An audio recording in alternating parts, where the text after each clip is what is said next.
Welcome class 12 P block elements पढ़ रहे थे। तो अभी तक हमने जो पढ़ा था वो अपने 15 ग्रुप के एलिमेंट्स के बेसिक इन्फॉर्मेशन के बारे में जाना था। आपको फिजिकल और केमिकल प्रॉपर्टीज सब के बारे में बता दिया गया था। आज हम डाइनाइट्रोजन के बारे में पढ़ने जा रहे हैं, जो कि आपको मालूम है कि नाइट्रोजन एक स्वतंत्र रूप में नहीं है, द्विआण्विक रूप में उपस्थित है पी ब्लॉक 15 ग्रुप में।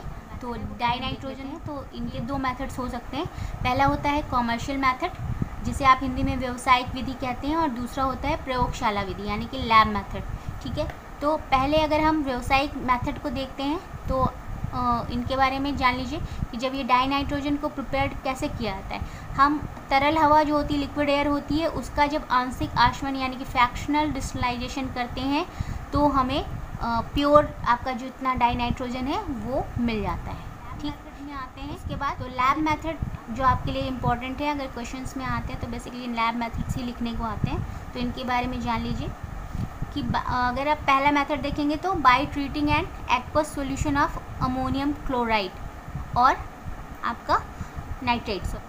तो ट्रीटिंग करेंगे आप कैसे, जली घोल आप ले लीजिएगा अमोनियम क्लोराइड का और सोडियम नाइट्रेट का। इनकी जब आपस में क्रिया कराते हैं तो आपको सोडियम क्लोराइड, डाइनाइट्रोजन और वाटर मॉलिक्यूल मिलता है। ठीक है, पहला रिएक्शन ये हो सकता है। उसके बाद दूसरा मेथड आपका लैब में ये हो सकता है कि आप सोडियम एजाइड यानी कि NaN3 के दो मॉलिक्यूल को थर्मल डिकम्पोजिशन यानी कि गर्म करने पर आप जब प्रक्रिया कराते हैं, गर्म करते हैं, तो आपको सोडियम आपको मिलता है, अलग हो जाता है, और आपको डाइनाइट्रोजन मॉलिक्यूल जो आपका है वो अलग मिल जाता है, तत्व अलग मिलता है। ठीक है, सोडियम एजाइड को डिकम्पोज करने पे यानी कि थर्मल डिकम्पोज करने पे। इसी तरह से एक और क्रिया करा सकते हैं कैल्शियम एजाइड। अभी आपने सोडियम एजाइड लिया तो कैल्शियम एजाइड, बेरियम एजाइड, किसी भी तत्व को आप ले सकते हैं और थर्मल डिकम्पोजिशन कराने पे आपको वो तत्व यानी आपका कैल्शियम अलग हो जाएगा और आपका डाइनाइट्रोजन आपको स्वतंत्र रूप में और शुद्ध रूप में मिल जाएगा। एक और क्रिया हो सकती है अमोनियम डाइक्रोमेट की। जब आपको मालूम है अमोनियम डाइक्रोमेट, इसमें ऑलरेडी आपके पास जो है नाइट्रोजन तत्व अवेलेबल है और हाइड्रोजन के मॉलिक्यूल्स भी हैं। तो जब हम इसकी क्रिया कराते हैं थर्मल डिकम्पोजिशन यानी उसे गर्म करते हैं तो आपका इसमें भी डाइनाइट्रोजन अलग, वाटर मॉलिक्यूल अलग हो जाता है और फाइनली आपको एक और तत्व मिलता है, वो है क्रोमिक ऑक्साइड।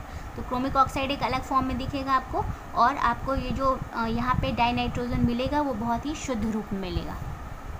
अब आते हैं प्रॉपर्टीज़ ऑफ डाइनाइट्रोजन के बारे में। तो आज हम फिज़िकल प्रॉपर्टीज़ देख रहे हैं। फिज़िकल प्रॉपर्टीज़ में अगर हम बात करते हैं तो कहते हैं कि कलरलेस होते हैं, ये ऑर्डरलेस यानी गंधहीन होते हैं, टेस्टलेस स्वादहीन होते हैं, नॉन टॉक्सिक गैस होते हैं यानी कि ये जहरीले विषैले नहीं होते। तो the two stable isotopes of nitrogen are N14 and N15। इनके जो आइसोटोप्स होते हैं वो आपको दो फॉर्म में मिलते हैं, 14N और 15N के फॉर्म में।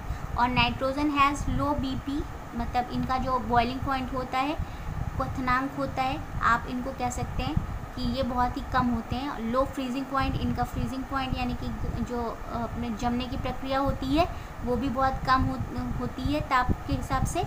और लो सॉल्युबिलिटी, बहुत कम जो है घुलनशील होते हैं फिर जो डाइनाइट्रोजन होते हैं पानी में। इसके कारण से ये एड्जॉर्ब हो जाते हैं एक्टिवेटेड चारकोल में। जो चारकोल होता है एक्टिवेटेड, उसमें ये एड्जॉर्ब होते हैं। ठीक है।